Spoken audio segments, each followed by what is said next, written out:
దేవుని వాక్యము వారు మత్తయి సువార్త 19వ అధ్యాయము 23 నుండి 26 వరకు చదివి కొన్ని అంశాలు పంచుకోవాలని మనవి చేయిచూ ఉన్నాను. సంఘమంతటికి వందనాలు తెలియజేసుకుంటున్నా. మొదటిగా దేవుని వాక్యాన్ని చదువుకుందాం. మత్తయి సువార్త 19వ అధ్యాయం 23 నుంచి 25 వరకు చదువుకుందాం. యేసు తన శిష్యులను చూచి, ధనవంతుడు పరలోక రాజ్యంలో ప్రవేశించుట దుర్లభమని మీతో నిశ్చయముగా చెప్పుచున్నాను. ఇది కాక ధనవంతుడు పరలోక రాజ్యంలో ప్రవేశించుట కంటే సూది బెజ్జంలో ఒంటి దూరట సులభమని మీతో చెప్పుచున్నాను నేను.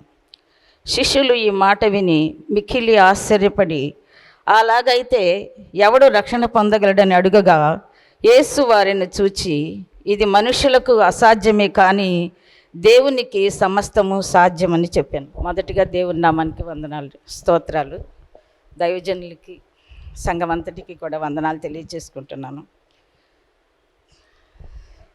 గడిచిన కాలంలో అంటే ఆగస్టులో మా మరిది గారు చనిపోయారని మీ అందరికీ తెలుసు. సెప్టెంబర్ 4th నుంచి మా వారు హాస్పిటల్లో ఉన్నారు. బట్ ఫస్ట్ డయాబెటీస్ వలన కాలికి 2 fingers తీసేశారు. తర్వాత బ్లడ్ సర్క్యులేషన్ జరగట్లేదని వ్యాక్సిలరీ సర్జరీ చేశారు.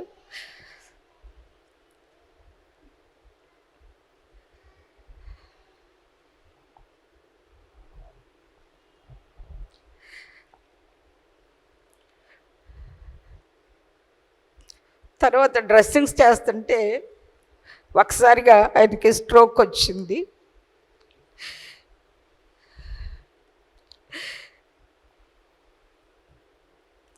ఆయన మరలా కామినేని హాస్పిటల్కి తీసుకెళ్ళాం. ఆ వ్యాక్సిలరీ సర్జరీ వల్ల బాడీలో ఉన్న ప్రతి అవయవానికి బ్లడ్ అంతా ఇన్ఫెక్ట్ అయ్యిందన్నారు. దాన్ని మెడిసిన్ వాడారు. తర్వాత మేము ఇక్కడ నుంచి అంటే హార్ట్ మొదటిసారి ఎవరైతే ఆపరేషన్ చేశారో అక్కడికి ఒకసారి తీసుకెళ్ళమని చెప్పారు. దేవుడు బయలుపరిచిన దాన్ని బట్టి నన్ను ఇక్కడి నుంచి హైదరాబాద్ వెళ్ళిపోమని దేవుడు చెప్పాడు. సో బయలుదేరి వెళ్ళిపోయాం. అయితే కామినేని హాస్పిటల్లో ఉన్నప్పుడు దేవుడు నాతో ఒక మాట చెప్పారు, త్వరలో పరలోకపు పిలుపు ఉందని. దేవుని నేను చాలా బ్రతిమాలుకున్నాను. ఈ 1 సంవత్సరమే, నువ్వు ఇంకా అడగొద్దు, ఇప్పటికే చాలాసార్లు అడిగేవని దేవుడు నాతో మాట్లాడినప్పుడు నేను దేవుని మాటకి ఏకీభవించలేదు. దేవుని అడుగుతూనే ఉన్నాను. హాస్పిటల్కి వెళ్తున్నాం, జాయిన్ అవుతున్నాం, తగ్గుతుంది, వస్తుంది, మళ్ళీ వెళ్తున్నాం. అయితే ఒక దినాన్న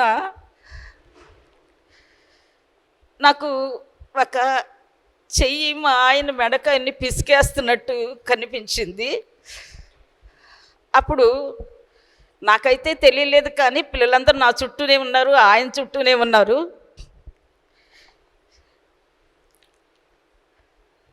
ప్రేయర్ చేయటం స్టార్ట్ చేశాను. నేను అన్న మాటల్లో నాకు అంత ఏమీ తెలియదు, కానీ నేను ఒకే ఒక్క మాట అన్నాను, ఇది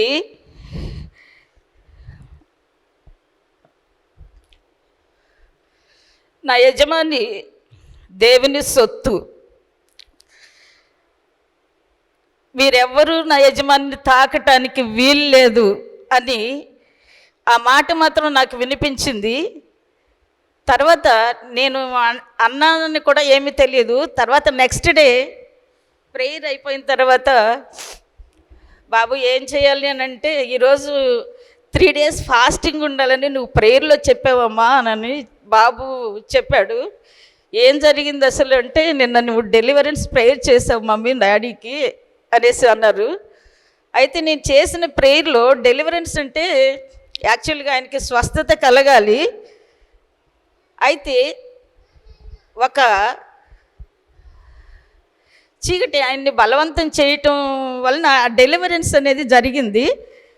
జరిగిన తర్వాత ఒక మిడ్ నైట్ నేను పండుకున్నాను, పిల్లలు చుట్టూనే ఉన్నారు. ఆయనకి సడన్గా,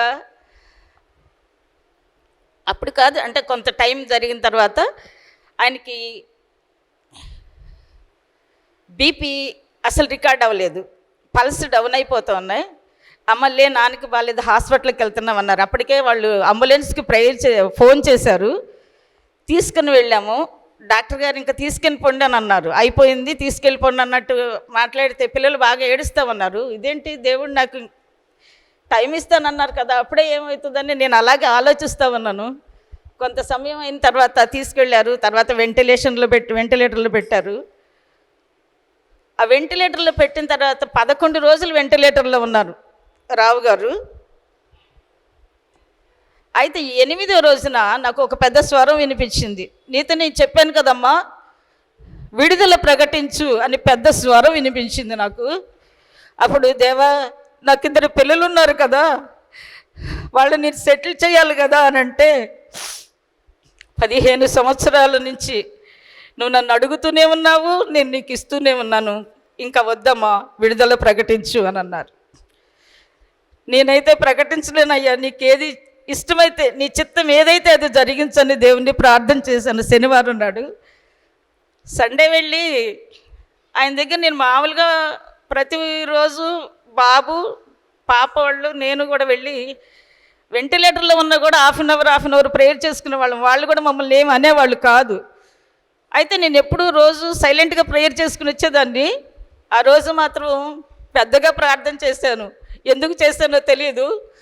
ఈరోజు పునరుద్ధాన దినం తెలుసా మీకు? పునరుద్ధానుడైన దేవుడు పునరుద్ధాన శక్తితో మిమ్మల్ని లేపుతాడు. మీరు దేవుని సన్నిధిలో ఉంటారు.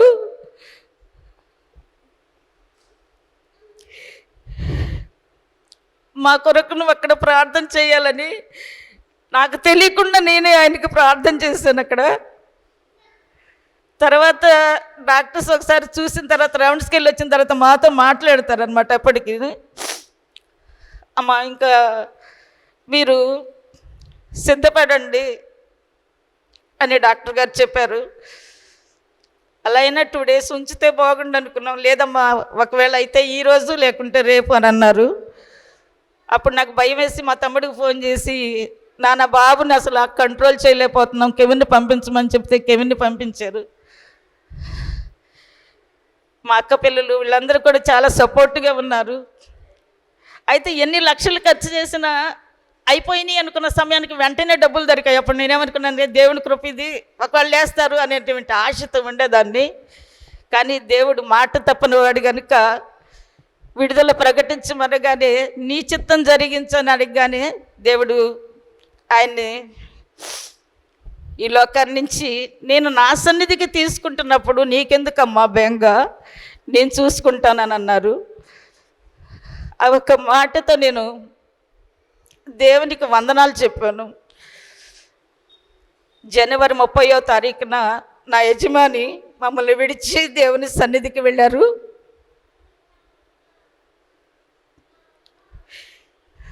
ఆత్మీయంగా ఎంత బలంగా ఉన్నప్పటికీ కూడా, అది దేవుని సన్నిధిలోనే తండ్రి ఇంట్లో ఉన్నాడు అని తెలిసి కూడా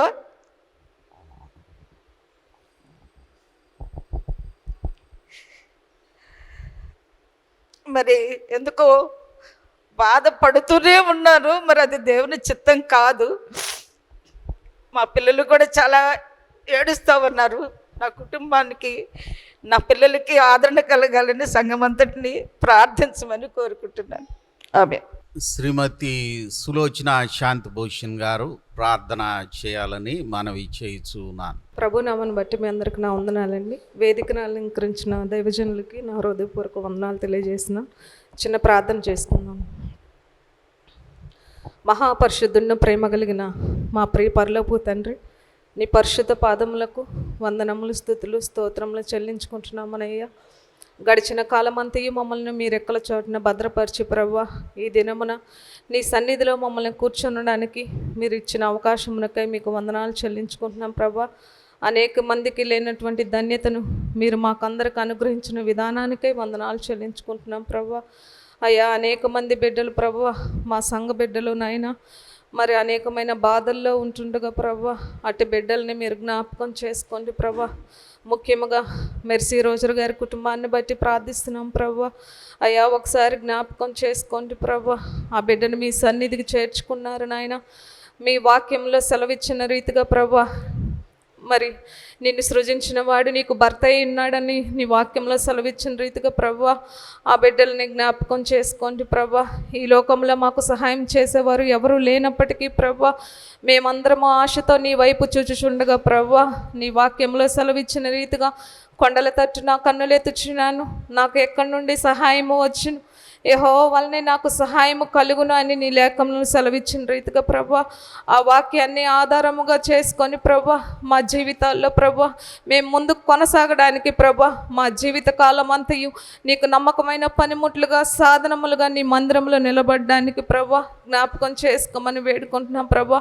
అనేక మంది బాధల్లో ఉంటుండగా ప్రభా, ప్రతి ఒక్క బాధల నుండి వ్యాధుల నుంచి మమ్మల్ని మొట్టి స్వస్థపరచమని అతి త్వరలో రానటువంటి యేసయ్య నామమున అడిగి వేడుకొంచున్నాను తండ్రి, ఆమేన్. యెషయా గ్రంథం 45వ అధ్యాయం 21 నుండి 25 వరకు శ్రీమతి విజయరాణి గారు చదవలసిందిగా మనవి చేయుచున్నాను. యెషయా గ్రంథము 45వ అధ్యాయం 21 నుంచి చదువుకుందాం.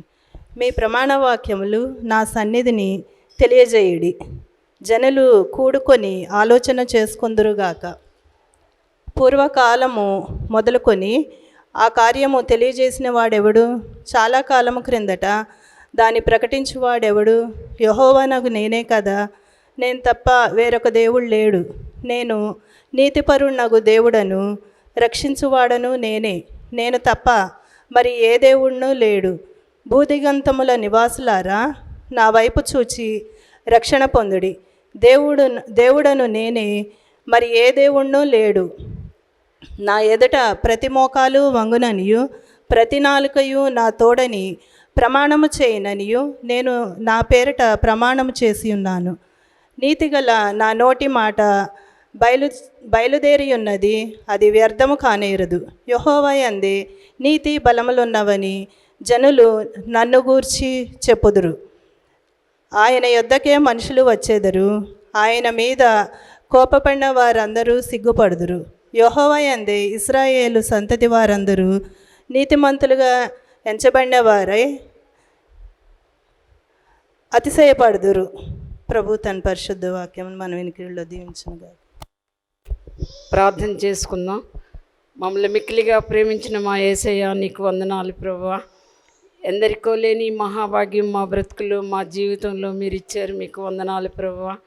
దేవా, ఈ దినం చూడక అనేక మంది గతించిపోయిన వచ్చినేమో, కానీ ప్రభువా మీ ఉచితమైన మహాకృప ప్రేమ వెంటాడుతుండటం చేత మమ్మల్ని క్షేమంగాను ఆరోగ్యవంతులుగా ఆయుష్మంతులుగా తీర్చిదిద్దినందుకు వందనాలు ప్రభువా.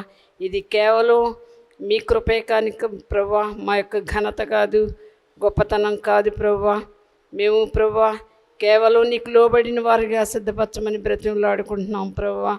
దేవా, ఈ 13వ దినాన్ని జ్ఞాపకం చేసుకోండి ప్రభువా. ఈ ప్రభువా లెంటి డేస్లో మీరు మమ్మల్ని నడిపించున్న విధానాన్ని బట్టి వందనాలు, మీ దాసుల్ని బలపరుచున్న విధానాన్ని బట్టి వందనాలు ప్రభువా. ఈ దినం పరిచర్య చేస్తున్న ప్రభువా, నీ దైవదాసుల్ని జ్ఞాపకం చేసుకోండి ప్రభువా. ఆయనతో మీరు మాట్లాడండి. ఆయన కాదు కానీ మాట్లాడేది ప్రభువా, ఆయన నోటిలో మీ బోరంచి ప్రభువా మీ శక్తి గల నామం ప్రకటించమని బ్రతిమలాడుకుంటున్నాం ప్రభువా. వినుటకు వేగిరపడే వారిగా సిద్ధపరచమని బ్రతిమలాడుకుంటున్నాం. నీ ఆత్మ ద్వారా మమ్మల్ని సంధించమని బ్రతిమలాడుకుంటున్నాం ప్రభువా. అలాగే ప్రభువా మెర్సీ కుటుంబాన్ని జ్ఞాపకం చేసుకోండి ప్రభువా. మీరు ప్రభువా కుటుంబం పట్ల ఎన్నో అద్భుత ఆశ్చర్యకార్యాలు చేశారు, మీకు వందనాలు ప్రభువా. నీవు ప్రభువా దేవా, నీవు ఆదరించే దేవుడు, మా బాధ ఈ లోకంలో ఎవరు తెచ్చలేరు, కానీ ప్రభువా కేవలం నీవు ఒక్కడవే ప్రభువా మా సమస్యలకు పరిష్కారం ఇచ్చే దేవుడు. బిడ్డకి ఓదార్పు దయచేయండి ప్రభువా. దేవా, తన ప్రతి పనిలో మీరే సహాయం చేయండి. బిడ్డల విషయంలో నీవు అద్భుత ఆశ్చర్యకార్యాలు చేయమని బ్రతిమలాడుకుంటున్నాం ప్రభువా. నీవు తప్ప మాకు ఆధారం లేదు ప్రభువా. శ్రమ దినమున మేము కృంగితే చేతకాని వారం అయిపోతాం కనుక ప్రభువా నీ కృపలో బలపరచండి ప్రభువా. ఈ దినమంతట్లో మీరే తోడినీడగా ఉండండి. నీ దాసులు వాక్యమును ప్రకటించుండగా మా అంతరంగంలో పనిచేయటానికి శక్తిగల నాయన వాక్యంగా మేము గుర్తించడానికి ప్రభువా మీరు మాతో మాట్లాడి మీ నామానికి మహిమ తెచ్చుకోమని, ఈ మనవులు మీ సన్నిధి చేర్చుకోమని యేసునామమున అడిగి వేడుకొంచున్నాం తండ్రి, ఆమేన్. దేవుని పరిశుద్ధ నామమునకు స్తుతి కలుగునుగాక. సమయం ఇచ్చినటువంటి దైవజనులకు అలాగే మీ అందరికీ కూడా నా హృదయపూర్వక వందనాలు తెలియజేస్తున్నాం. దేవుని యొక్క మహాకృపను బట్టి ఈ 2024 సంవత్సరం లెంట్ డేస్లో మనం దేవుని యొక్క వాక్యాన్ని ధ్యానం చేసుకొనడానికి మీతో నేను కలిసి ధ్యానం చేసుకోవడానికి దేవుడు అవకాశం ఇచ్చారు. ప్రతిరోజు కూడా ఎవరో ఒకరు సందేశం ఇస్తున్నట్టున్నారు. అలాగని ఈ రోజున నన్ను ప్రెసిడెంట్ గారు ఆహ్వానించారు, బుధవారం నాడు మీరే వాక్యం చెప్పాలని. అయితే మాకు కూడా లెంట్ డేస్ ప్రేయర్స్ జరుగుతున్నాయి. దేవుని బిడ్డలారా, మరి సమయంలో నాకు ఇవ్వబడినటువంటి వాక్య భాగము అలాగనే నాకు ఇవ్వబడిన సమయాన్ని నేను పూర్తి చేస్తాను. చదవబడినటువంటి 2 లేఖన భాగాలు మనం చూసినట్లయితే ఓల్డ్ టెస్ట్మెంట్లో యెషయా గ్రంథంలో మనం చూసాం. 45వ అధ్యాయం 21వ వచనం నుంచి 25వ వచనం వరకు చూసినట్లయితే దేవుడు తన సంకల్పం అంతటిని కూడా యెషయా ద్వారా బయలుపరిచాడు. యెషయా ముందుగానే చెప్పాడు. యెషయా యేసు ప్రభుని గురించి జన్మదినమే కానివ్వండి, ఆయన మరణదినమే కానివ్వండి, ఆయన యొక్క రక్షణ గురించి చాలా చాలా ఎక్కువగా చెప్పారు యెషయా ప్రవక్త. అలాగే యెషయా గ్రంథము 53వ అధ్యాయంలో చూసినట్లయితే ఆయన శ్రమలు సిలువ అంతా కూడా ఆ అధ్యాయం అంతా అలాగే వ్రాయబడింది. ఇక్కడ కూడా చూసినట్లయితే దేవుని బిడ్డలారా, ప్రభువైన యేసుక్రీస్తు రక్షణ గురించి చెప్పారు. ఏమన్నారంటే, ఆయన నేనే దేవుడను, మరి ఏ దేవుడును లేడు, నేను తప్ప వేరే ఒక దేవుడు లేడు, నేనే దేవుడను, బుదిగంత నివాసులారా నా వైపు చూసి రక్షణ పొందండి. అలాగనే నా ఎదుట ప్రతి మోకాలు వంగినట్లు ప్రతి నాలుకయు నా తోడని ప్రమాణం చేయనట్లు నేను నా పేరట ప్రమాణం చేసి ఉన్నాను. ఇవన్నీ కూడా ప్రవచనం ముందుగానే దైవజనుటువంటి గొప్ప ప్రవక్త అయినటువంటి యెషయా ప్రవచించినట్లుగా మనం చూస్తున్నాం. దేవుని బిడ్డలారా, ఇక్కడ యెషయా ప్రవక్త ఏమిటంటే, బూదిగంత నివాసులారా నా వైపు చూసి రక్షణ పొందండి. రక్షణ మనం పొందాలి. ఎందుకు అంటే, మనము జన్మ పాపము కర్మ పాపం మనం కలిగినాం. మన పాపములకు ప్రాయశ్చిత్తం కలగటానికి లోకరక్షకుడైనటువంటి యేసు ప్రభు మన కొరకు శిలువలో చేయవలసినటువంటి త్యాగమంతా కూడా చేసి సమాధి చేయబడి తిరిగి లేచి 3వ దినాన 40 దినాలు అందరికి కనిపించి అందరూ చూస్తూ ఉండగానే పరలోకానికి ఆరోహణమయ్యాడు. ఆరోహణమయ్యి మనకిస్తున్నటువంటి పిలుపు ఏంటంటే, నేనే మార్గమును సత్యమును జీవమును. యోహాను సువార్త 14వ అధ్యాయము 6వ వచనం చూస్తే ఆయన భూలోకములో నుంచి పరలోకమునకు మనకి మార్గం ఏర్పాటు చేశాడు. ఆ మార్గం యేసు ప్రభు ఏర్పాటు చేశాడు. ఒకసారి నేను గొల్వపల్లి నుంచి అడ్డాడ వెళుతూ ఉంటే ఒక బేపనాయన ఆయన ఏదో పూజలు చేసి వాహనం వెహికల్ ఏమి లేక అక్కడ నుంచున్నాడు బ్యాగ్ పట్టుకుని. ఆపమన్నాడు. సరే ఆపాను. గుడివాడ రోడ్డు వరకు లిఫ్ట్ ఇమ్మన్నాడు. ఎక్కించుకున్న తర్వాత ఆయన అంటాడు, అయ్యా మా వేదాల్లో ఎక్కడ కూడా ఈ మాట లేదు.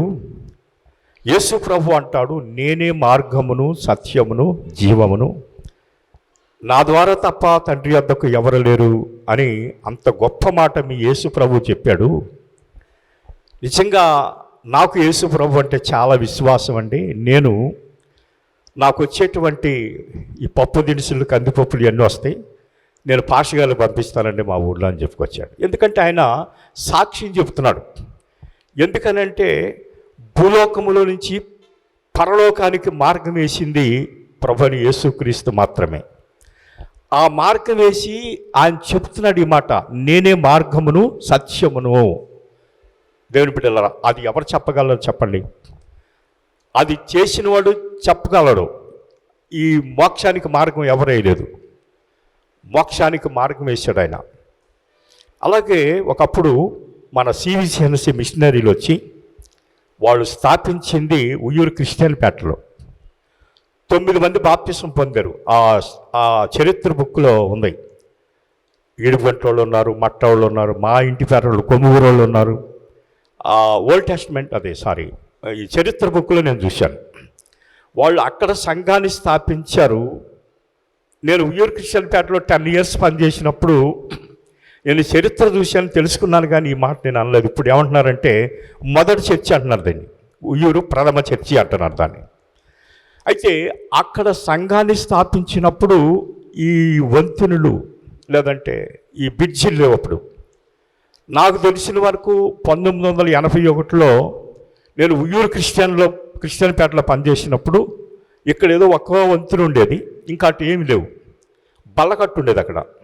ఆ బల్లకట్టు మీద నుంచి టౌన్కి వచ్చేవాళ్ళం అటు ఇటు. అట్లాగనే మనము కాలం అవతలకి వెళ్ళాలంటే ఒక వంతెన లేదంటే బ్రిడ్జి, లేకపోతే మనం అటు వెళ్ళలేం. ఆనాడు సిబిసిఎన్సి స్థాపించినటువంటి మిషనరీలు కూడా వాళ్ళ టైంలో వంతెనలు లేవు, రోడ్లు లేవు, గుర్రాల మీద రోడ్ల మీద వెళ్ళి దేవుని యొక్క సువార్తను వారు ప్రకటించారు అనేటువంటిది. నిజంగా ఆ చరిత్రని జ్ఞాపకం చేసుకుంటే అది కావలసిన వారు, దాన్ని అనుభవిస్తున్నటువంటి వారు చాలా ఆనందపడతారు. ఆ రోజుల్లో ఈ ఉయ్యూరులో ఇక్కడ స్థలాన్ని స్థాపించారు అని అంటే, అలాగనే కాకినాడ, ఆకివీడు, వైజాగ్ ఇవన్నీ కూడా ఆ రోజుల్లో ఊరికి చివరిలో స్థలాలను స్థాపించారు. ఇప్పుడేమో ఊరు మధ్యలోకి వచ్చేసినాయి. ఇవన్నీ కూడా ఊరికి మధ్యలోకి వచ్చేసినాయి. దీనికి సరైనటువంటి నాయకత్వం, ఐక్యత లేక దాన్ని ఏదో రకంగా కాపాడాలి, ఆస్తులు కాపాడాలని కొంతమంది కబ్జాలు చేయాలని చెప్పేసి మరి కొంతమంది చూస్తున్నారు. పోరాటాలు జరుగుతున్నాయి. ఒకప్పుడు ఇక్కడ స్కూల్ దగ్గర కూడా మేమందరం పొడవ దిగి పెట్టేది స్కూల్ గ్రౌండ్ అని.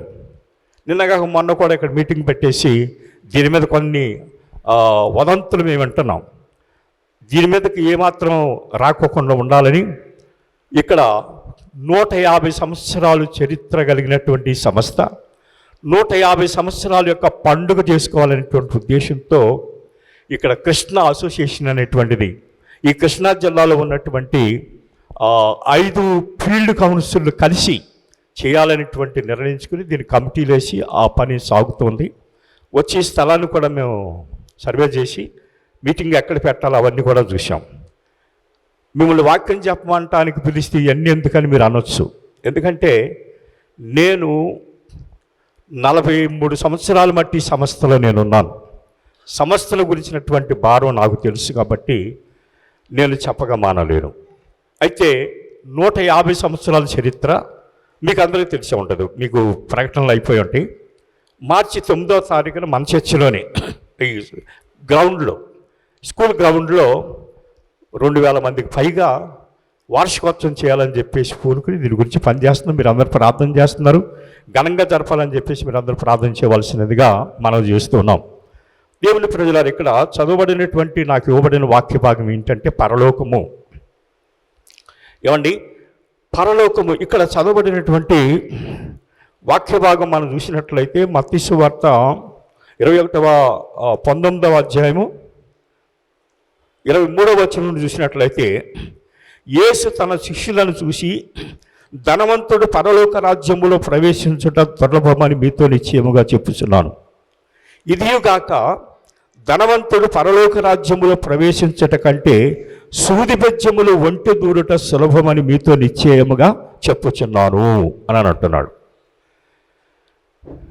పేదవాడైనా, ఉద్యోగస్తుడైనా, క్రైస్తవుడు ఎవరైనా సరే, క్రైస్తవుని యొక్క నిరీక్షణ ఏమిటి అని అంటే, ఈ లోకయాత్ర ముగించబడిన తర్వాత పరలోక రాజ్యంలోకి మనం వెళ్ళాలి అనేటువంటిది. మానవుడు ఈ లోకంలో చాలా వెతుకుతున్నాడు, ప్రయాసపడుతున్నాడు. అలాంటి ప్రయాసపడేటువంటి మానవుణ్ణి దేవుడు పిలుస్తున్నాడు. మత్తయి సువార్త 11వ అధ్యాయం 28వ వచనంలో, ప్రయాసపడి భారం మోయిచున్న సమస్త జనులారా మీరు నా యొద్దకు రండి. మానవుడు కుటుంబ పరంగా కానీ ఉద్యోగపరంగా కానీ ఇంకా అనేక విధాలుగా భారం మోస్తున్నాడు. మానవుడు దేవుని దగ్గరికి రాలేకపోతున్నాడు. దేవుని దగ్గరికి వచ్చి కూడా మోక్షానికి మార్గాన్ని కనుగొని ఆ మార్గంలో జీవిస్తున్నానా లేదనేటువంటి పరిశీలన చేసుకోవాల్సి ఉంటుంది కదా. దేవుని బిడ్డలారా, మనకున్నటువంటి భారాలు, మనకున్నటువంటి ప్రయాసలు, యెషయా గ్రంథంలో ఏమంటాడంటే నీ భారము యెహోవా మీద పెట్టుము అంటాడు. ప్రతి ఒక్కరికి భారం ఉంది. భారం లేకోకుండా ఎవరూ లేవు. మన భారము దేవుని మీద మోపినట్లయితే ఆయనే మన భారం మోసేటువంటి దేవుడై ఉంటున్నాడు. కాబట్టి ప్రభునందు ప్రియమైనటువంటి దేవుని బిడ్డలారా, ఒక ధనవంతుడు పరలోక రాజ్యములో చేరుట దుర్లభమని ప్రభు అంటున్నాడు. అదియు కాకుండా ఒక ధనవంతుడు పరలోక రాజ్యములో చేరుట కంటే సూది బెజ్జములో ఒంటె దూరుట సులభము. మరి నిజంగా సూది బెజ్జములో దారమే మనం ఎక్కించలేమే. అది ఎంత కష్టమవుతుంది.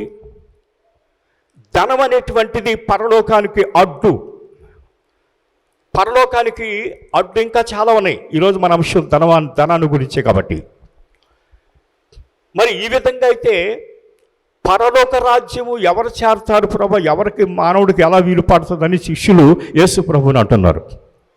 అది మనుషుడికి అసాధ్యమేమో కానీ దేవునికి మాత్రము సాధ్యమవుతుంది. ఎందుకో తెలుసా? ప్రభు అయినటువంటి యేసుక్రీస్తు ఆయన భూలోకానికి వచ్చి 33.5 సంవత్సరాలు జీవించి ఆయన శత్రువుల చేతికి అప్పగించబడి అన్యాయపు తీర్పు పొందినటువంటి వాడై శిలువకు అప్పగించబడి ఆయన శిలువలో మరణించి సమాధి చేయబడి తిరిగి లేచి 40 దినాలు అందరూ కనిపించి అందరూ చూస్తూ ఉండగానే ఊరు వెలుపల అందరికీ అన్ని విషయాల బాధ్యతలు అప్పచెప్పి, ఏం బాధ్యతలు అప్పచెప్పాడు? శిష్యుల్ని ఎందుకు ఏర్పాటు చేసుకున్నాడు అంటే ఈ సువార్త, రక్షణ సువార్తను ప్రతి ఒక్కరికి అందించటానికి, ప్రతి ఒక్కరికి రక్షణ సువార్తను అందించటానికి వీళ్ళు 12 మంది శిష్యులు ఏర్పాటు చేసుకుని వారికి ఏం చెప్పాడంటే, మత్తయి సువార్త 24వ అధ్యాయం అంతా కూడా చూస్తే ప్రభు యొక్క రాకడ, ఆయన రాకడ సూచనలు అవన్నీ కూడా మీరు తర్వాత చూసుకోవచ్చు. ప్రభు అయినటువంటి యేసుక్రీస్తు మార్కు సువార్త 16వ అధ్యాయము 15వ వచనములు చూసినట్లయితే శిష్యులకు అప్పగించబడి పెట్టిన భారం ఏంటంటే, మీరు సర్వలోకమునకు వెళ్ళి సర్వ సృష్టికి సువార్తను ప్రకటించండి. నమ్మి బాప్తిసం పొందినవాడు రక్షణ పొందును, నమ్మని వానికి శిక్ష విధింపబడును. మనము మారు మనసు పొంది బాప్తిసం తీసుకుని రక్షించబడి ప్రభు రాకడికి మనం చిత్తపడి ఉండవలసినటువంటి వారమై ఉంటున్నాం. దేవుని బిడ్డలారా, చాలామంది రక్షణ పొందామని చెప్పుకుంటున్నారు. రక్షణ పొందేమో అని మనం చెప్పుకోవటం కాదు, కానీ మనం రక్షణ పొందేమో లేదని మనల్ని మనం పరిశీలన చేసుకోవాలి. దేవుని యొక్క వాక్యం ఏం చెబుతుందంటే, మారు మనసు పొంది బాప్తిసం తీసుకుని రొట్టె బాప్తిసం తీసుకున్నటువంటి వారందరూ కూడా మేము రక్షణ పొందామని చెప్పుకుంటారు. ప్రభు ఏమంటాడంటే, తాను నిలిచి ఉన్నానని తలంచిన వాడు పడిపోకుండా చూసుకోవాలి. నాగటి మీద చెయ్యేసి వెనక తిరిగిన వాడికి పరలోక రాజ్యం లేదు. అర్థం చేసుకోండి. అంతము వరకు సహించువాడెవడో వాడే రక్షణ పొందును. అంతము వరకు సహించువాడెవడో వాడే రక్షణ పొందును. గనుక మనము మారు మనసు పొంది బాప్తిసం తీసుకుని రక్షించబడి ప్రభు రాకడికి మనం సిద్ధపడి ఉండవలసినటువంటి వారమై ఉన్నాం. ప్రభు వచ్చే వరకు కూడా ఓర్పుతో, ఓపికతో, ప్రభు రాకడెప్పుడో తెలియదు, మన పోకడెప్పుడో తెలియదు. ఇందాక అమ్మాయి సాక్ష్యం చెప్పింది చాలా బాధతో. వాళ్ళ భర్త గారు వాళ్ళు చాలా అన్యోన్యంగా ఉండేవారు. ఆమె కంటే ఇంకా 1 మీటర్ ఎత్తుండేవాడు ఆయన. మంచి జాబ్ చేసేవారు. ఆమెలో చాలా దుఃఖం ఉంది, చాలా వేదన ఉంది. అయితే గాయమును రేపువాడు ఆయనే, గాయమును కట్టువాడు కూడా ఆయనే. ఇంకొక మాట ఏంటంటే, నరుడు ఒంటరిగా నుండటం మంచిది కాదని దేవుడు వయసు వచ్చినప్పుడు జంటలుగా చేసుకుంటూ వస్తున్నాడు. ఈ జంటలు కూడా పర్మనెంట్ కాదండి. గ్రామాల్లో అనేక చోట్ల చూస్తున్నాం. భర్త ఉంటే భార్య వెళ్ళిపోతుంది, భార్య ఉంటే భర్త వెళ్ళిపోతుంది. సింగిల్గా ఉన్నటువంటి వాళ్ళు అనేక మంది ఉన్నారు. అయితే స్త్రీల పక్షంగా దేవుడు చెప్పిన మాటలు ఉన్నాయండి. వారి పక్షంగా నేను వ్యాధ్యమాడుతున్నాడు ఒకటి. రెండో విషయం చూసినట్లయితే అమ్మాయికి ఆదరణ కలగటానికి ఈ 2 మాటలు నేను చెప్తున్నాను. రెండవది ఏంటంటే, నిన్ను సృజించిన వాడు నీకు అంతకంటే ఏం కావాలో చెప్పండి దేవుని బిడ్డలారా. దుఃఖం ఎప్పుడు ఉండకూడదు. నిరీక్షణ లేని ఇతరుల వల్లే మనకు ఒక నిరీక్షణ ఉంది. ఈ లోకంలో మనం ప్రాణం పోయిన తర్వాత సమాధి చేసుకుంటాం. వేరే వాళ్ళు అయితే కాల్చి బూడిద చేసి బూడిద తీసుకెళ్ళి గంగలో కలిపి ఏదో పెట్టేసి అక్కడ ఇస్తర్లో కాకులు పక్షులు వస్తుంటే వాళ్ళు తిన్నారు అనుకుంటారు. మనది అది కాదు. మనం చనిపోయిన వ్యక్తి నిద్రిస్తున్నాడు మాత్రం అంతే. చనిపోయిన వ్యక్తిని మనం పాతి పెట్టుకుంటున్నాం. ఒక రోజున లేస్తారు. ఎప్పుడు లేస్తారు? మృతుల పునరుత్థానం అనేటువంటిది ఉంది. ఆ రోజున లేస్తారు. మేము 3 రోజుల క్రితం రమ్మనపూడి వెళ్ళాం పని మీద. ఆ చనిపోయిన రోజుని ఎప్పుడుకో తెలిసింది, కానీ ఆ రోజు వెళ్ళలేక నేను వెళ్ళలేకపోయాం. తర్వాత వెళ్ళి చూస్తుంటే అక్కడ సమాధి కట్టి ఉందన్నమాట. విషయం ఏంటంటే, పరలోక రాజ్యం గురించి మనం ఆలోచన చేయాలి. నమ్మి బాప్తిసం పొందినవాడు రక్షించబడును, నమ్మని వానికి శిక్ష విధింపబడును. మనం రక్షణ అనేటువంటి టికెట్కు మనకి నమ్మకం కలగాలి. ఉదాహరణకి విజయవాడ వెళ్ళాలంటే ఉయ్యూరు వచ్చి బస్సు టికెట్ కొనుక్కుని సీట్లో కూర్చుంటే దాదాపు విజయవాడ వెళ్ళేసరికి కాస్త అలసట తిరగదు, నిద్ర కూడా సరిపోతుంది. టికెట్ కొనుక్కోకుండా కూర్చోండి. నాలాంటి తెల్లసొక్క తెల్ల ప్యాంట్ అని ఎవరైనా బస్సు ఎక్కాడు అనుకోండి, టికెట్ మాస్టర్ వస్తున్నారేమో, టికెట్ కలెక్టర్ వస్తున్నాడేమో అని గుండె దడమంటది, నిద్ర పట్టదు, మనశ్శాంతి ఉండదు, ఎన్ని ఉండదు. అలాగనే రక్షణ పొందినటువంటి వారి విషయం కూడా ఇప్పుడు అలాగనే ఉంది. ఎందుకంటే ప్రభు రాకడ సూచనలు కనపడుతున్నాయి. ఆయన రాకడ ఎప్పుడో తెలియదు, మన పోకడ ఎప్పుడో తెలియదు. కానీ మనం సిద్ధపడి ఉండవలసినటువంటి వారమై ఉన్నాం. పరలోక రాజ్యం చేరాలి అంటే దానికి క్వాలిఫికేషన్ ఏంటంటే రక్షణ పొందాలి. ఈ రక్షణ విషయం కూడా చాలామంది తెలియక ఏమంటారంటే, కొన్ని సహవాసం వాళ్ళు ఒక 15 రోజులు, నెల రోజులు ఉపవాసాలు పెట్టి చర్చిలో పెట్టేసి అన్నీ నేర్పిస్తారు. అక్కడ దర్శనాలు, కళలు ఇవన్నీ కూడా వస్తాయి.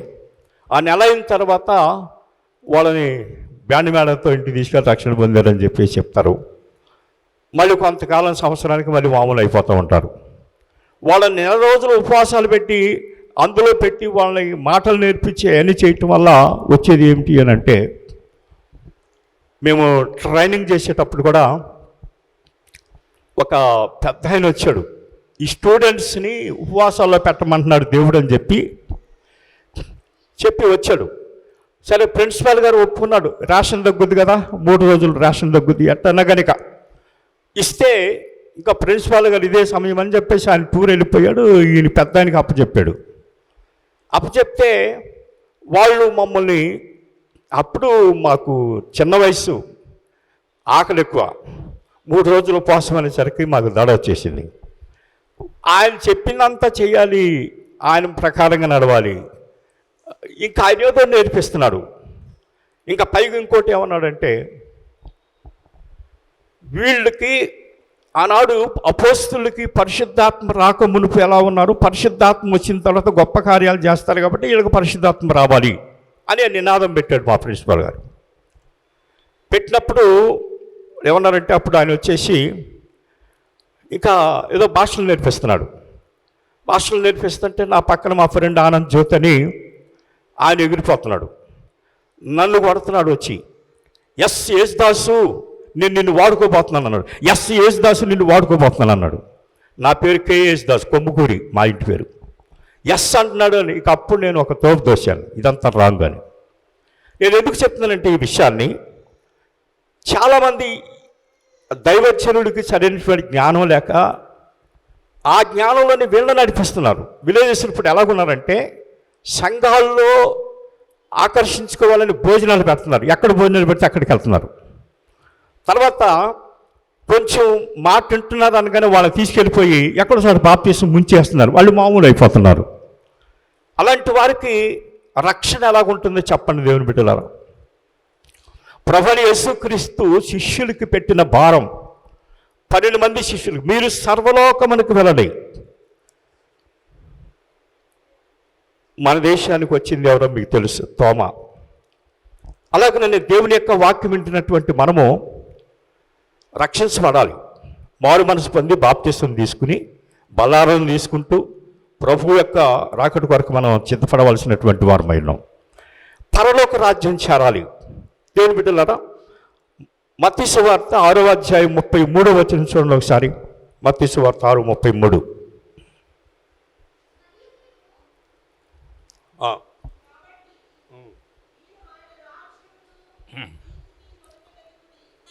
కాబట్టి మీరు మొదట ఏం వెతకమంటున్నాడమ్మా?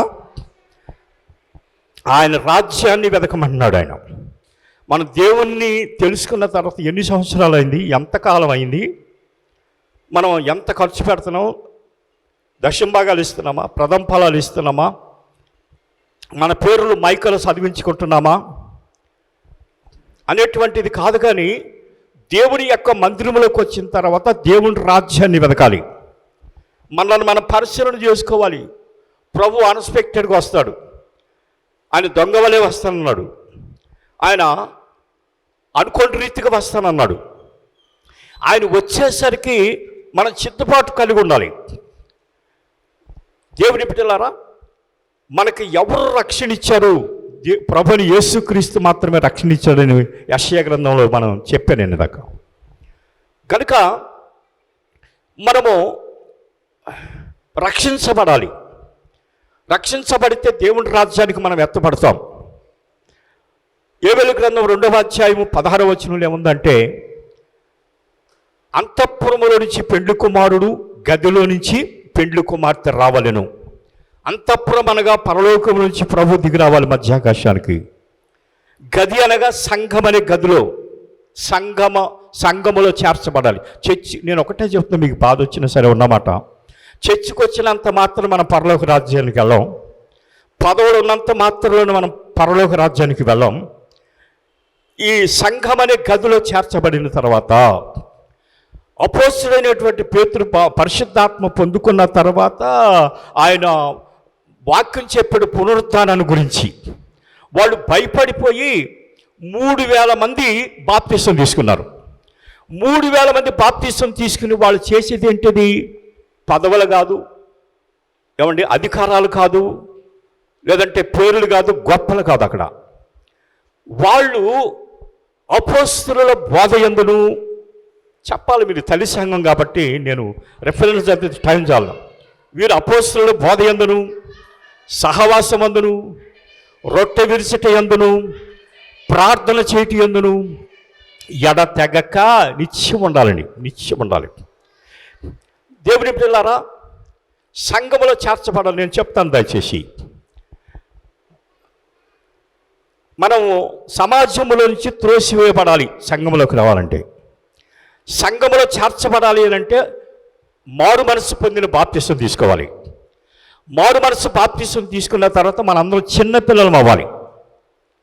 నేను ఆ చర్చి దాదాపు నా 43 ఇయర్స్లో 43 సంవత్సరాల్లో 2 టెంపరీ చర్చిస్ కట్టాను, 6 పర్మనెంట్ చర్చిస్ కట్టాను. నేను టెంపరీ అంటే గరికపాడు ఒకటి, ఉయ్యూరు కృష్ణపేట ఒకటి చేశాను. తర్వాత అయితే 6 చర్చిస్ పర్మనెంట్. ఈ చర్చిస్ కన్స్ట్రక్షన్ చేయడానికి మన సంస్థ ఎవరు సహాయం చేయలేదు. ఆ విలేజ్లో ఉన్నటువంటి ఎంప్లాయీస్ని పట్టుకుని, నాకున్న పడుగుబండిని పట్టుకుని తీసుకొచ్చి అక్కడ మందిరాలు కట్టాం. మందిరాలు కట్టేటప్పుడు నేను బయట టౌన్ చర్చిస్కి వెళ్తానండి, మీరు నమ్మండి. కార్లు వేసుకొచ్చి, బైక్లు వేసుకొచ్చి, టక్ చేసుకుని, షూ అక్కడ ఇడిసి, మోకాళ్ళ మీదండి దేవుని యొక్క మందిరంలో గడిపినట్లుగా నేను చూశాను. దేవుని మందిరంలో గడిపినట్టుగా నేను చూశాను. కనుక పరలోక రాజ్యములోకి చేరాలి అనంటే, ఒకసారి యేసు ప్రభు శిష్యులు పోట్లాడుకుంటున్నారు, పరలోకములో నేను పెద్ద అని. అప్పుడు ప్రభువైన యేసుక్రీస్తు అన్నాడు, ఒక చిన్న పిల్లని, ఇంత పిల్లని చూసుకుని, ఇట్లాంటి వాడిదే పరలోక రాజ్యం. మన ఏజీ, మన అనుభవం, మన పదవులు ఇవన్నీ పరలోక రాజ్యానికి వెళ్ళవండి. ఇవన్నీ పరలోక రాజ్యానికి వెళ్ళవు. మనకు కావాల్సింది పరలోక రాజ్యం. యేసు ప్రభు భుజాల మీద సిలువేసి కొడుతుంటే అమ్మలు అక్కడ ఏడుస్తున్నారు. వీళ్ళ కేకల వలన యేసు ప్రభు వీళ్ళకి అప్పగించబడ్డాడు. వీళ్ళు కేకలేశారు. అక్కడ పెట్టారు ఏమనంటే, ఇద్దరిలో ఒకరిని విడుదల చేయాలి, యేసు ప్రభున బరబ్బని అన్నారు. యేసు ప్రభుని సిలువేయాలి, బరబ్బాని విడుదల చేయాలి. యేసు ప్రభుని సిలువేయాలి, బరబ్బాని విడుదల చేయాలి. వాళ్ళ కేకలే గెలిచినాయి. దేవుని బిడ్డలారా, ఈనాడు కూడా అదే పరిస్థితి అనమాట. ఆ రోజులు ఏం చేశారంటే అప్పటికప్పుడే వాళ్ళని రెడీ చేసేసారు. యూదులందరూ కూడా రెడీ చేస్తే ఆ పలుకులు పలికారు. తర్వాత శిలువ భుజం మీద పెట్టి కొరడాలు పెట్టి కొడుతుంటే అమ్మలు అక్కలు ఖచ్చితంగా మనస్సాక్షి ఉంటుంది కదండి. ఈయన ఎంతమందిని బాగు చేశాడు, ఎన్ని అద్భుతాలు చేశాడు, ఎన్ని ఆశ్చర్యకార్యాలు చేశాడు అనేటువంటి విషయానికి వచ్చి స్త్రీలు ఏడుస్తుంటే యేసు ప్రభు శిలువ మోసేవాడు ఆగి అన్నాడు ఈ మాట. మీరందరూ చెప్పగలరు ఇది. అమ్మలారా, మీరు నా కోసం ఏడవకండి, మీకోసం, మీ బిడ్డల కోసం ఏడ్చుకోండి అని చెప్పేసి అన్నాడు. దేవుని బిడ్డలారా, ఈ లెంట్ డేస్లో మనం ఒక తీర్మానం చేసుకోవాలి. మనం ఒక నిశ్చయితకు రావాలి. ఏదో ఆచారం చొప్పున, అలవాటు చొప్పున అనేటువంటిది కాదు. మన జీవితంలో పండగలు వస్తున్నాయి, సంవత్సరాల తరబడి సంవత్సరాలు గతించిపోతున్నాయి. మన వయసు పెరుగుతుంది, మన ఆయుస్సు తరిగిపోతుంది. యేసు ప్రభు చెప్పిన మాట ఏంటంటే, ఆయన వచ్చేసరికి ఇదిగో నేను త్వరగా వస్తున్నానని 2024-23 సంవత్సరాలను బట్టి అంటూనే ఉన్నాడు. ఆయన వస్తున్నానని చెప్పి ఎందుకు రావట్లేదో తెలుసా? దేవుని బిడ్డలారా, మరి నాకు ఇచ్చిన టైం అయిపోతుంది అనుకుంటాను. నేను టైం ప్రకారం మాట్లాడాలి. అయితే ఉదాహరణకి పల్లెటూరులో వీళ్ళు ఏం చేస్తారంటే, ఊరికి వెళ్ళేటప్పుడు, కోతకి వెళ్ళేటప్పుడు పిల్లలు పిలిచి వాడికి ₹1 ₹10 ఇచ్చి, ఒరే కొనుక్కుంటారా, మేము వచ్చేసరికి మరి నీళ్ళు పట్టాలి, పైపులు అయిపోతాయి, కొంచెం వాకులు ఉడిచి నీళ్ళు పట్టను చాలు అని చెప్పేసి వాడు ఊడికి వెళ్ళి పని చేసి వచ్చేసరికి పిల్లలు కనపట్టలేదు. అర్థం చేసుకోండి, పిల్లలు కనపట్టలేదు. వచ్చే నడుము పట్టుకుని ఊడిచి అమ్మ మా పిల్లలు ఎక్కడ ఉన్నారా, కనపడ్డారా అంటే, ఉన్నారు, అది అక్కడ అమ్మా నాన్న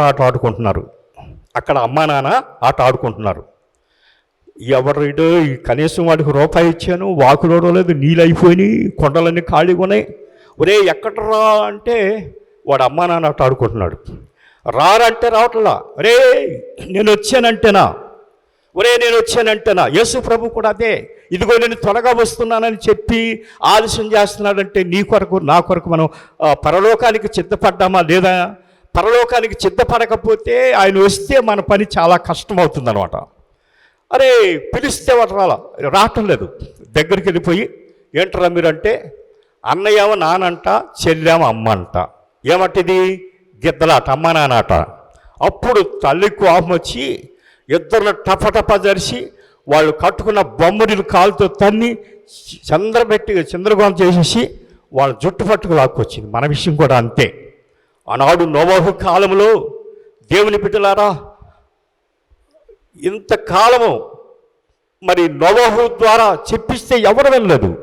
120 సంవత్సరాలు ఓర్పట్టి దేవుడు ఆకాశత్వం విప్పితే ఏమైపోయింది పరిస్థితి. ఈనాడు కూడా ఆనాడు నోవహుతో దేవుడు వాగ్దానం చేశాడు, ఒకేసారి నేను అంతం చేయనని. దానికి గుర్తుకు ఇంద్రధనుస్సు చూపించాడు నోవహుకి. వర్షం వచ్చినప్పుడు ఇంద్రధనుస్సు కనపడదు అంటే ఒకేసారి అంతం. మత్తయి సువార్తలోకి వచ్చేసరికి అన్నాడు అక్కడక్కడ అంతం జరుగునన్నాడు. ఇప్పుడు అంతం జరుగుతుంది.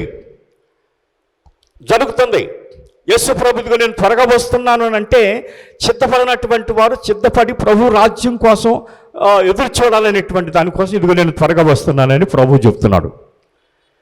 కాబట్టి చరిత్రల ప్రకారం పెద్దవాళ్ళు ఉన్నారు ఇక్కడ. మరి వాళ్ళ ముందు నేను చెప్పడానికి కూడా కాదు, మా పెద్దల వాళ్ళు, అయ్యగారు వాళ్ళు. అయితే యూదుల చరిత్ర ప్రకారం కూడా చూసినట్లయితే ఇజ్రాయెల్ దేశానికి పలస్తీనా దేశానికి యుద్ధం జరుగుతుంది. అది ఎందుకు జరుగుతుందో లోతుకు పోతే గంటల తర్వాత టైం పడుతుంది. అక్కడ యూదుల చరిత్ర ప్రకారము ఇశ్రాయేలు యొక్క రాజు నతన్యా రాజు అని చెప్పేసి ఆయన చెప్తున్నాడు. అక్కడ దేవాలయం కట్టాలని ప్రకటన చేశాడు. యూదులకు రాజు వచ్చేస్తున్నాడని ఆయన వచ్చే నెలలో వచ్చే సంవత్సరం వస్తాడని చెప్తున్నాడు ఆయన. ఈ యూదుల చరిత్ర ప్రకారం చూసినా, ప్రభు యొక్క రాకడ సూచనలు చూసినా ప్రభు త్వరగా రాబోతున్నాడు. కాబట్టి దేవుని బిడ్డలారా, ప్రభు రాకడ కొరకు సిద్ధపడండి. దేవుని సన్నిధికి వచ్చి ప్రభు ఏడమన్నది అంటే మీరు నా కోసం కాదు, మీకోసం, మీ బిడ్డల కోసం ఏడ్చుకున్నని ఆ మాట చెప్పి ఆయన పడాల్సిన బాధపడ్డాడు, శిలువలో శ్రమలు పడ్డాడు. మనకి ప్రభుని యేసుక్రీస్తు రక్షణ ఇచ్చాడు. ఇంకొకటి ఏంటంటే, జ్ఞానము కలిగిన స్త్రీ తన ఇల్లును కట్టుకొనును.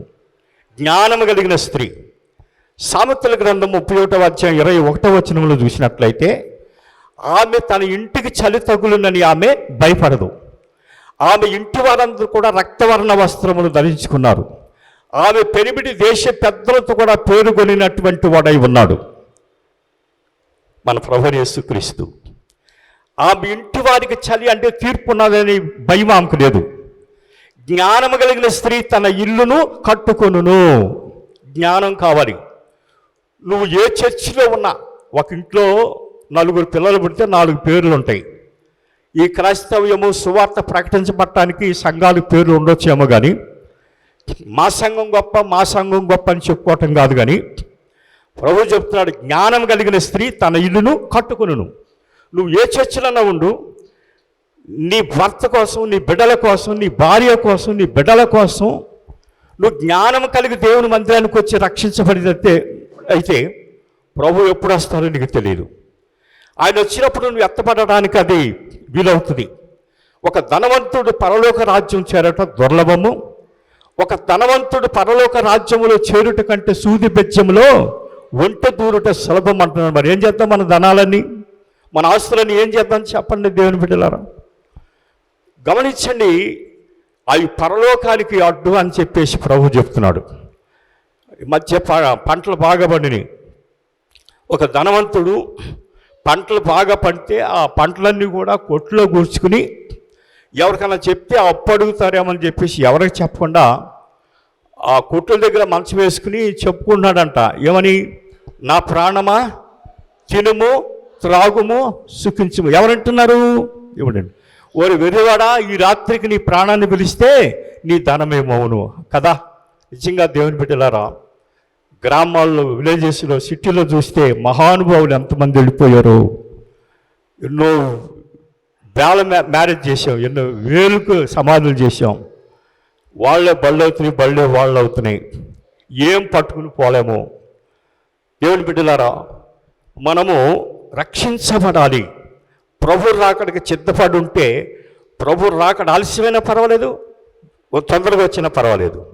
ప్రభు రాకడంటే మనం భయపడాల్సిన పని లేదు. అంటే పరలోకానికి మనం సిద్ధపడి ఉన్నట్లయితే మనకి ఏ భయం అనేటువంటిది లేదు.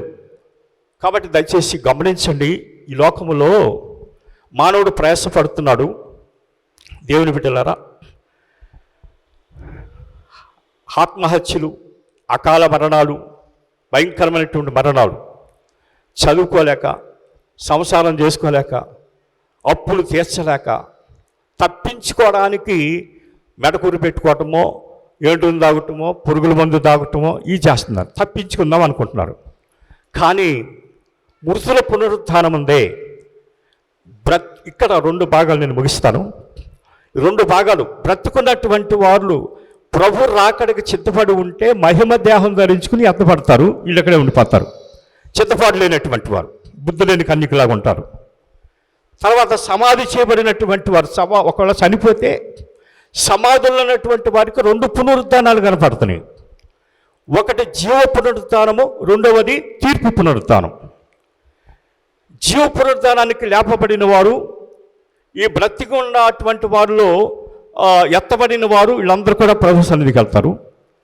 రెండవ పునరుద్ధానం ఉంది, అది తీర్పు పునరుద్ధానం. ఆ తీర్పు పునరుద్ధానానికి లేచినటువంటి వారు భూలోకంలోనే ఉంటారు. ఇక్కడ సూర్యుడు లేడు, చంద్రుడు లేడు, ఆకాశ నక్షత్రాలు లేవు, ఇంకా ఏమి లేవు. ఏమిటి పరిస్థితి? ఒక్కరోజు గాలి ఆడకపోతే మనం ఉండలేమే, సూర్యుడు ఉదయించకపోతే మనం ఉండలేమే. ఇన్ని బాధలు మనం పడే కంటే ఆ రోజున రొమ్ము బాధకులు ఏడ్చేదానికంటే, దేవుని బిడ్డలారా, యోహాను సువార్త 5వ అధ్యాయం 24వ వచనం చూడండి దయచేసి. 5:24.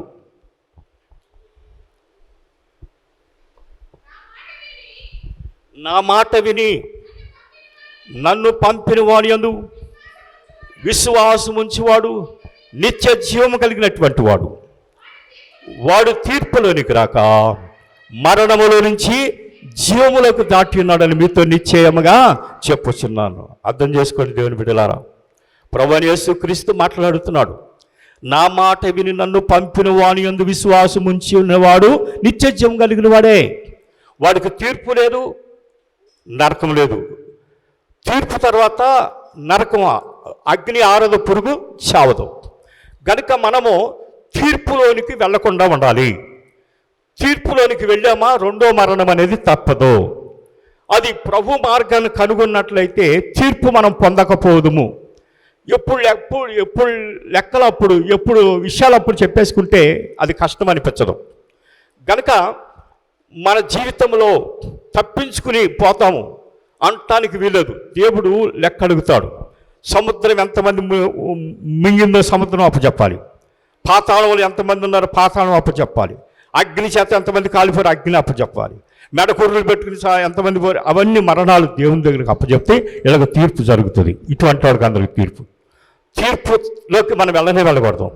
తీర్పు తర్వాత అగ్ని ఆరదు, పురుగు చావదు. కాబట్టి ప్రభునందు ప్రియమైనటువంటి దేవుని బిడ్డలారా, మహాజ్ఞాని రాస్తాడు, వ్యర్థము వ్యర్థము వ్యర్థము సమస్తమును వ్యర్థమే.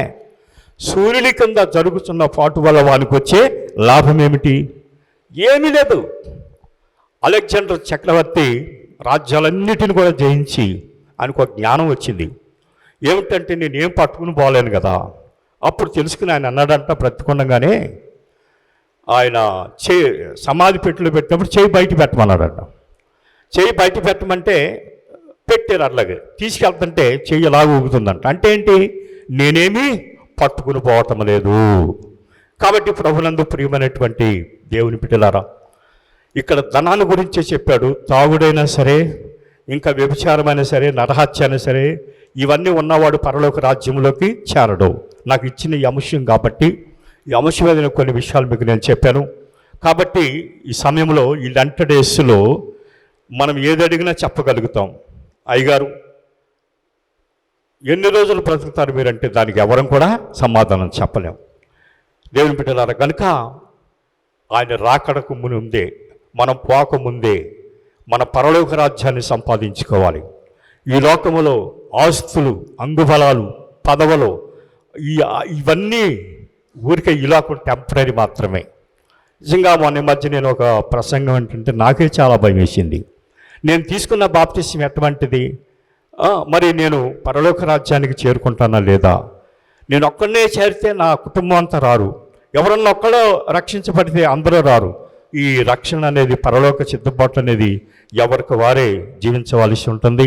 దేవుడు మనందరి కొరకు ఆయన తన ప్రాణం పెట్టి మనకు రక్షణ ఇచ్చి, యెషయా గ్రంథం 59వ అధ్యాయము 1వ వచనంలో ఆయన ఏమంటాడంటే, రక్షింపనేరకుడి ఉండినట్లు యెహోవా హస్తము కొరచ కాలేదు, విననేరకుడి ఉండినట్లు ఆయన చెవులు మందము కాలేదు. మీకును మీ దేవునికి ఏమంటే వచ్చింది చెప్పండి? దోషములు. అందుకనే మనము జన్మ పాపము, కర్మ పాపం కలిగి ఉన్నాం. మన పాపములకు ప్రాయశ్చిత్తం కలగటానికి ప్రభు అయిన యేసుక్రీస్తు 40 దినాలు ఉపవాసం ఉండి ఆయన శ్రమలు పడ్డాడు. మన మధ్య మా ఊరి పక్కన తట్టివరిలో ఒక పాస్టర్ గారు కృతజ్ఞత కూటం పెట్టుకోమని ఎప్పుడు మట్టు రమ్మంటున్నారు. సరే, నేను పోయిన సంవత్సరం వెళితే ఆయన గడ్డం ఇంత బారు పెంచుకున్నాడు. ఆయన గడ్డం బారు పెంచేసి 40 దినాలు కంప్లీట్ అయినాయి, నేను 40 దినాలు ఉపవాసం ఉన్నాను అన్నాడు. మనిషి మాత్రం ఏం దగ్గర గడ్డం పెరిగింది. ఇంకో మాట ఏమంటున్నాడంటే, నేను ఇంకా 40 రోజులు ఉండాలనిపిస్తుంది నాకు అన్నాడు. ఎందుకు ఉంటున్నారు ఉపవాసం అనేది కూడా తెలియదు. ఈ ఉపవాస దినాల్లో హన్నాలాగా కొంతమంది దైవజ్ఞుల దాకా ఒక తీర్మానం చేసుకోవాలి.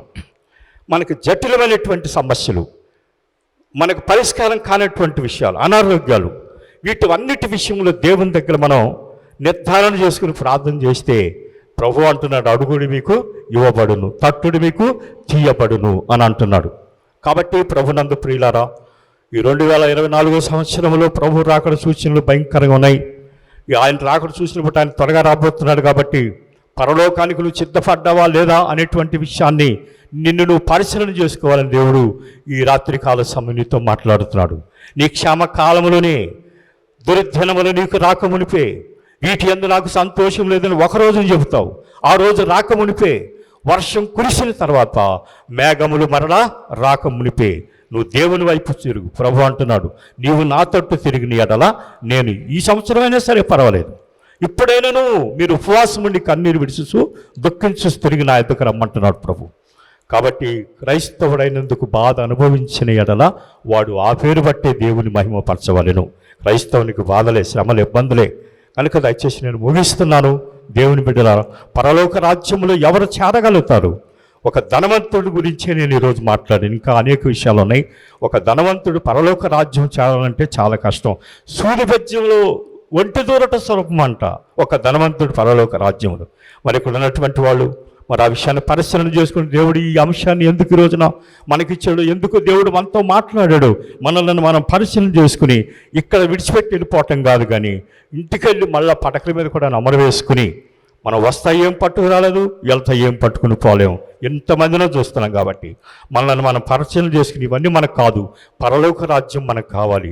ఏది అడ్డు ఉండడానికి వీల్లేదు. ఆ పరలోక రాజ్యము యొక్క చిత్తవలేదంటే అక్కడ సభ్యత్వం, అందులో చేరటం అనేది మనకు కావాలి. దానికోసం మనం ఎదురు చూద్దాం. ప్రభు ఈ మాటలు మన హృదయంలో బలపరచును గాక. అందరూ తలలు వంచి కళ్ళు మూసుకోనండి. చిన్న ప్రార్థన చేసి అయ్యగారికి నేను సమయం ఇస్తాను. మహాగణుడా, మహోన్నతుడా, సర్వాంతర్యామి, సర్వలోకమునకు సృష్టికర్త, పాలకుడా, మీ పరిశుద్ధ గణ నామమునకై స్తోత్రములు చెల్లించుకుంటున్నాం ప్రభువా. సర్వశరీరులు గడ్డి లాంటి వారు గడ్డి ఎండును, దాని పువ్వు వాడిపోవును. మన దేవుని వాక్యము నిత్యము నిలుసును. ఆనాడు ఉన్నటువంటి వాక్యం ఈనాడు మా మధ్యలో ఉంది. ఆనాడు ఉన్నటువంటి పెద్దలు అనేక మంది లేరు ప్రభు. ప్రతి వానికి సమయం ఇచ్చి ప్రభు మీరు మళ్ళా తిరిగి రమ్మని పిలుస్తున్నారు వాని ఆయుష్ పూర్తయిన తర్వాత. అలాగనే నాయన, మేము రాక మునిపే ఈ లోకములో నీ మార్గాన్ని కనుగొని నీ మార్గంలోనే మేము జీవించటానికి మీ కృప దయచేయమని ప్రార్థన చేస్తున్నాము నాయన. అయ్యా, మేము ఒకవేళ క్రైస్తవులమని చెప్పుకుంటే తాను నిలిచి ఉన్నానని తలంచిన వాడు పడిపోకుండా చూడమంటున్నావు. అలాగే రక్షించబడి మళ్ళీ పడిపోవటం కాదు, కానీ నాగట మీద చెయ్యేసి వెనక తిరిగిన వాడికి పరలోక రాజ్యం లేదని కూడా మీరు చెబుతున్నారు ప్రభువా. ఎప్పటి వరకు రక్షణ అంటే అంతవరకు రక్షణ, అంతవరకు సహించేవాడెవడో వాడే రక్షించబడి అన్నావు ప్రభువా. అయ్యా, ఈ సమయంలో నాయన ఊరు ఐబ్యం చర్చి సంఘం కొరకు ప్రార్థన చేస్తున్నావు నాయన. ప్రతి ఒక్కరూ ప్రభువా ఎవరికి వాళ్ళు హృదయ పరిశీలన చేసుకుని మీరు రాకడికి చిత్తపడే భాగ్యం దయచేయండి ఆయన. మొదటి నీ రాజ్యాన్ని వెతికే భాగ్యం దయచేయండి మా ప్రభువా. మా పిల్లలు అనేక మంది వెళ్ళిపోగా సజీవులుగా ఉన్నటువంటి మేము నీ రాకడికి సిద్ధపడే భాగ్యం మాకు అందరికి దయచేయండి. వచ్చిన ప్రతి ఒక్కరిని కూడా ఆయన మీరు బలపరచండి. అలాగనే పరిచయం చేస్తున్న మీ సేవకులను, అలాగనే కార్యవర్గ వారందరిని కూడా మీరే ఆశీర్వదించమని యేసు పరిశుద్ధ నామములు అడుగుచున్నాము మా పరమ తండ్రి. ఆమేన్, ఆమేన్. వందనాలు మీ అందరికీ వందనాలు. నిత్య జీవం అనుగ్రహించుట దేవునికే సాధ్యం అని ప్రభువారు సెలవిచ్చారు. ఎందుకు ఆ మాట అన్నారంటే, దేవుడే యేసయ్యను ఇది సాధ్యపరచడానికి ఈ లోకానికి ఆయన పంపించారు. అది దేవుని వలన సాధ్యమయ్యింది అని, యేసయ్యే దాన్ని సాధ్యపరిచేవారు అని యేసయ్య జీవితంలో నుండి ఆయన మరణ పునరుత్థానాన్ని మనం నేర్చుకుంటున్నాం. మరి చక్కని వాక్యాన్ని విత్తిన మన ప్రియులు రెవరెండ్ కె యేసుదాస్ సాయి గారికి ప్రత్యేకమైన వందనాలు తెలియచేస్తున్నాం. రేపటి దినం మన ప్రియులు రెవరెండ్ టి పాల్మర్ పాస్టర్ గారి యొక్క తల్లిగారు పుట్టినరోజు జ్ఞాపకం చేసుకొని వారి కుటుంబము రేపు ఈ రిఫ్రెష్మెంట్స్ స్పాన్సర్ చేస్తూ ఉన్నారు. అలాగనే వాక్య పరిచర్య కూడా వారే చేస్తానని చెప్పారు. కనుక రేపు వారి వాక్య పరిచర్య ఉంటుందని జ్ఞాపకం చేస్తున్నాను. అలాగనే మరి ఈ రోజున స్పాన్సర్ చేసిన బిడ్డలు మెర్సీ రోజు గారి కుటుంబాన్ని బట్టి దేవునికి స్తుతులు చెల్లిద్దు. మరి ఆ కుటుంబానికి దేవుడు మరింతగా ఆదరణ కలుగు చేయాలని జ్ఞాపకం చేసుకుందాం. అలాగనే ఆ నీట్ ఎగ్జామ్స్ రాస్తున్న బిడ్డలను, అలాగే 10th క్లాస్ ఎగ్జామ్స్ రాస్తున్న బిడ్డలను, ఇంటర్మీడియట్ ఎగ్జామ్స్ రాస్తున్న బిడ్డలను, డిగ్రీ ఎగ్జామ్స్ రాస్తున్న బిడ్డలను కూడా మనం ప్రార్థనలో జ్ఞాపకం చేసుకుందాం. ముఖ్యంగా మనోజ్ కుమార్ గురించి ప్రార్థన చేయమని ప్రసన్న కూడా జ్ఞాపకం చేశారు. మరి చిన్న ప్రార్థన చేసుకుని పరలోక ప్రార్థన అనంతరం ఈరోజు టిఫిన్స్ తీసుకుని మనం చేస్తున్నాను. దయగల తండ్రి, ప్రేమల దేవా, నీ వలననే నిత్య జీవము సాధ్యము.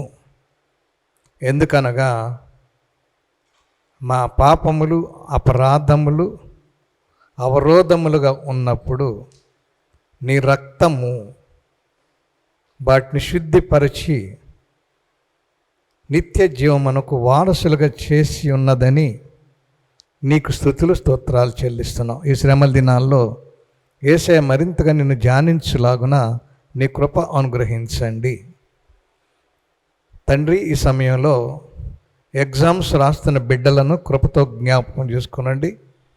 10th క్లాస్, అలాగనే ఇంటర్మీడియట్, డిగ్రీ, నీట్ మొదలైన ఎగ్జామ్స్ రాస్తున్న బిడ్డలు, ముఖ్యంగా టెట్ ఎగ్జామ్స్ కొరకు రాస్తున్న మా బిడ్డలు ఉన్నారు నాయన. బిడ్డలను కృపతో జ్ఞాపకం చేసుకొని బిడ్డలకు ఒక అవకాశం కలిగించమని ప్రార్థిస్తున్నాను. మరొక్కసారి అనారోగ్యం బిడ్డలను నీ చేతులకు అప్పగిస్తున్నాం ప్రభా. నీ ప్రియులు బెన్నీ గారు హాస్పిటల్లో ఉన్నారు నాయన. బ్లడ్ క్లాట్ ఉంది, కొంతవరకు బాగున్నారు అని మరి ఆ చెల్లి జ్ఞాపకం చేశారు తండ్రి. మరి ఆ బిడ్డ కొరకు ప్రార్థిస్తున్నాం నాయన. నీ దీనదాసునికి సంపూర్ణ ఆరోగ్యమును, శక్తిని, బలమును సమకూర్చండి. అలాగనే నీ దీనదాసురాలు రేచల్ కుమారి గారు కొంత మరి పండ్ల బాధ వలన 2-3 పండ్లు తీయబడి ఉన్నాయి, టీత్ నైనా. ఆ దాసురాల కొరకే ప్రార్థిస్తున్నాను. ఆ దాసురాలని నీ కృపతో దర్శించమని ప్రార్థిస్తున్నాను. మరొక్కసారి ప్రభా జగదీశ్వరిని నీ చేతులకు అప్పగిస్తున్నాను నాయన. అలాగనే మల్లిక అమ్మను, మరీద్ లక్ష్మిని కూడా నీ చేతులకు అప్పగిస్తున్నాను. కృపగల రీతిలో నీ బిడ్డలను దర్శించండి. ఇంకా అనారోగ్యమైన బిడ్డలందరినీ కృపతో జ్ఞాపకం చేసుకోమండి నాయన. ఈ రోజున మరి నీ దీనదాసురాలు రావు గారు విడిచి వెళ్ళిన తన సతీమణి మెరిసి రోజు సహోదరి ప్రభా, ముఖ్యంగా ఆ దాసురాలు ఇంకను ఓదార్పు పొందబడాలని నీ చేతులకు, నీ హృదయాలకు అప్పగించుకుంటుంది నాయన. మందిరంలో ప్రార్థించడానికి నీ చేతులకు అప్పగించుకుంటున్నారు నాయన. ప్రత్యేకంగా దాసురాలని బలపరచండి. చివరి దానిలో తాను పడిన వేదన ప్రభా, తాను చేసిన ప్రార్థన ప్రభా, నువ్వెంతో కృపతో జ్ఞాపకం చేసుకున్నావు తండ్రి. మరి ఆ 31వ తారీఖున జరిగిన కార్యక్రమాలంతటిలో నీ కృపగల రీతిలో నువ్వు సహాయం దయచేసావు తండ్రి. మరి జయకరంగా జరగడానికి సహాయం దయచేసావు. సమస్త కార్యాల్లో నీ కృప అనుగ్రహించావు. అనేక మంది మరి బరియల్లో పాల్గొనడానికి మరి దూర ప్రాంతమైన పల్లెటూరైన బిడ్డలు వచ్చినందుకు అదే నీ బిడ్డలకు ఆదరణ తండ్రి. అలాగనే తండ్రి మరలా మొదటి ఆదివారంలో మరలా తిరిగి కుటుంబముగా నేను జ్ఞాపకం చేసుకున్నారు ప్రభా. మరి ఈ సమయంలో వారు కుటుంబాన్ని ముఖ్యంగా జ్ఞాపకం చేసుకుంటున్నాం. వారి పెద్ద కుమార్తె మౌనిక, అలాగే అల్లుడు గారు స్నేహాంశని జ్ఞాపకం చేసుకుంటున్నాం. బిడ్డలను కృపతో జ్ఞాపకం చేసుకొని వాళ్ళని దర్శించి మరి ఆ గృహంలో ఒక బహుమానం ఇచ్చి ఆ కుటుంబమునకు ఆదరణ కలుగు చేయమని ప్రార్థిస్తున్నాం. అలాగే చిన్న కుమార్తె లీలా మాధురి బిడ్డను జ్ఞాపకం చేసుకోనండి. ఆ బిడ్డడల్లా నీ కృపగల కార్యం అనుగ్రహించండి. వివాహం కోసం సిద్ధపడతా ఉన్నారు నాయన. ఆ బిడ్డలో ఒక మార్గాన్ని సరళం చేయండి. అలానే ప్రభా ప్రసన్నను కూడా జ్ఞాపకం చేసుకోండి తండ్రి. ఆ బిడ్డ కూడా స్థిరపడడానికి భవిష్యత్ జీవితంలో ఏ రాగు అతను స్థిరపడాలో ఆ నిశ్చితాన్ని బట్టి నడిపించమని ప్రార్థిస్తున్నాను. ఈ ఆరాధనలో పాల్గొన్న ప్రతి దీన దాసుని దాసురాలను ప్రత్యేకంగా దర్శించి దీవించండి. రాలేకపోయిన బిడ్డలను కూడా జ్ఞాపకం చేసుకునండి ప్రభా. ఈ రోజున వేదాంత బాబు గారు తన పుట్టినరోజు జ్ఞాపకం చేసుకుంటున్నారు నాయన. దీన దాసుకు నువ్వు ఇచ్చిన దీర్ఘ ఆయుష్ కొరకు నీకు స్తుతులు చెల్లిస్తున్నాను. సంపూర్ణ ఆరోగ్య శక్తి బలములు దయచేయండి. వారి సతీమణిని కూడా జ్ఞాపకం చేసుకోమని ప్రార్థిస్తున్నాను తండ్రి. ఈ సమయంలో ఈరోజు వాక్యం విత్తిన దీన దాసుని బలపరచండి. వారు చేయుచున్న సేవలో, సంఘ పరిచర్యలో దీవించండి తండ్రి. నీ కృపలో వారి కుటుంబాన్ని దీవించండి. అలాగనే 9వ తారీఖున జరగబోయేటువంటి ప్రభా మరి ఈ 150 సంవత్సరముల వార్షికోత్సవ సందర్భంగా సంఘాలన్నీ నిన్ను ఘనపరుస్తూ మహిమపరుస్తూ నేను స్తుతించుటకు ముందుకు వచ్చుచుండగా మా స్తుతుల సింహాసనాసీనుడా నీ కృపలో నీ స్తుతులు గైకొని సంఘములను బలపరిచి దీవించమని ఈ ఆరాధన అంతట్లో నీ సన్నిధి కాంతి అనుగ్రహించమని రేపటి దినము కొరకు మరలా సిద్ధపరచమని నీ దయగల కృపగల హస్తములకు ఈ ప్రార్థన అప్పగించుకుంటూ యేసుక్రీస్తు ప్రభు నామమున అడిగి వేడుచున్నాము తండ్రి, ఆమేన్. అందరూ లేచి నిలబడదాం. పరలోకమందున్న మా తండ్రి, నీ నామము పరిశుద్ధపరచబడును గాక, నీ రాజ్యము వచ్చును గాక, నీ చిత్తము పరలోకమందు నెరవేరుచున్నట్లు భూమి యందు నెరవేరును గాక. మాకు కావలసిన అనుదినాహారం నేడు మాకు దయచేయుము. మా రుణస్థులను మేము క్షమించిన ప్రకారము మా రుణములను క్షమించుము. మమ్మల్ని శోధంలోని తేక దుష్టుని తప్పించుము.